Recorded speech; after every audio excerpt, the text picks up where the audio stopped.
Does anyone even hear me?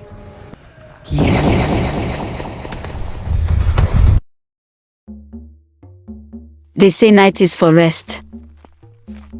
But in Kijana village, night was when words became dangerous. During the day, the village was loud and alive. Women argued over prices in the market. Children ran barefoot through narrow paths. Men gathered under old trees, arguing about football and politics. But when darkness arrived, everything changed. Doors were shut early. Lamps were dimmed. Voices dropped. The elders believed the night was not empty. They said when humans slept, other things woke up. Kosi did not believe such things. Kosi was 26 years old, tired, and frustrated with life. Nothing ever worked out for him. Jobs slipped through his fingers. Money vanished as quickly as it came. People younger than him succeeded, while he remained stuck. Every night, when the village fell silent, Kosi sat outside his small room, staring into the darkness. And he complained. He complained about hunger. He complained about unfairness. He complained about people who wronged him. Sometimes, he even complained about God. Sometimes he spoke quietly. Sometimes with bitterness. Sometimes with anger. And every night, someone listened. One evening, his neighbor Mama Sua passed by. She stopped and looked at him closely. "Be careful what you say at night," she warned. Kosi laughed. "Mama, night or day, my problems remain the same." Mama Sua shook her head slowly. "Words spoken after midnight do not fall to the ground. They travel." Kosi waved her away. Old people and their stories. That night, he complained louder than ever. Days passed. Then small things began to happen. When Kosi complained about hunger, his food spoiled the next morning. When he complained about his boss, the man fell sick suddenly. When he cursed his situation, his savings vanished without explanation. At first, Kosi felt powerful. It was as if his words were finally doing something. Then the dreams began. In his dreams, Kosi stood in a dark field. No stars. No moon. A voice repeated his words back to him. Not mocking. Not angry. Just listening. When he woke up, his chest felt heavy, as if something had been sitting there all night. Still, he continued.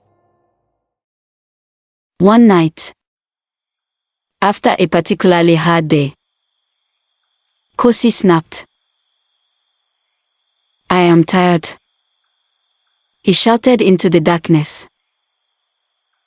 If life wants to destroy me, let it finish the job. The air felt thick. Too quiet. Then a soft voice replied, "So be it." Fear crept into Kosi's heart. For the first time, he kept silent at night. But silence did not erase what had already been spoken. Each night, as darkness settled, Kosi felt washed. The whispers returned. Not loud, not threatening, just calm reminders. You said you were tired. You said you wanted it to end. You asked. Kosi's body grew weak. Food no longer satisfied him. Sleep brought no rest. Every morning, he woke with heaviness in his chest, as if something followed him from the night. Desperate, Kosi went to Mama Sua's hut. Before the sun went down, she listened quietly, her face unreadable. "You fed it," she said softly. The listener feeds on frustration spoken aloud. It does not attack. It agrees. Kosi swallowed hard. How do I make it stop? Mama Sua shook her head slowly. Words cannot be swallowed back. But you can speak new ones.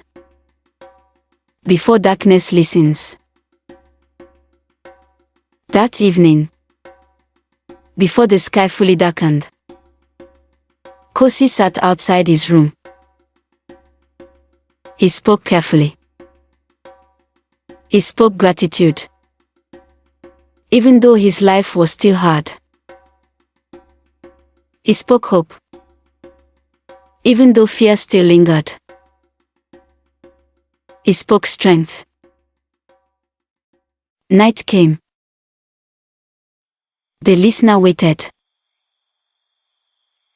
At midnight, the pressure returned. You have changed your words, the voice said. But your old ones still stand. Kosi trembled. Then he spoke again. Listen to this, he said firmly. I choose to live. The air shifted. The pressure lifted. For the first time in weeks, Kosi slept peacefully. By morning, the whispers were gone. The scars remained. But the weight was lifted. Kosi never complained at night again. If pain came, he waited for daylight. He learned to use mornings for his troubles, and nights for rest. In Kijana village, elders began to warn the children. Night listens. Words travel. So speak wisely, especially when the world is quiet. Because some things do not attack. They wait. They listen.